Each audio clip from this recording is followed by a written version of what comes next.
Hello, নমস্কার। চলে এলাম আরেকটি ভিডিও নিয়ে।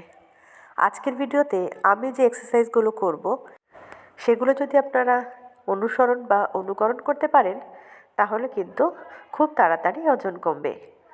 প্রথম থেকে হালকা পাতলা কিছু দেখালাম এবং শেষের দিকে কিন্তু চমক রয়েছে, তাই ভিডিওটি কিন্তু একদম স্কিপ করবেন না। সম্পূর্ণ ভিডিওটিতে সাথে থাকুন। আশা করি আপনাদের প্রত্যেকেরই কাজে লাগবে যারা ওয়েট লস করতে চান। এবং এর জন্য কিন্তু আপনার ঘরের বাইরে যাওয়ার প্রয়োজন নেই।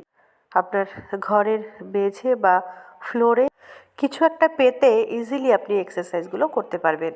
এবং এই এক্সারসাইজগুলো খুবই সহজ, কঠিন কিছু নেই। একদম সহজ সহজ কিছু এক্সারসাইজ পরপর দেখিয়েছে, যেগুলো দেখে আপনারাও কিন্তু আমার মতো প্র্যাকটিস করে ওয়েট লস করতে পারেন। আর দেরি না করে ঝটপট শুরু করে দিন। শীতের সময় ভালো মন্দ খেয়ে ঘরে বসে বসে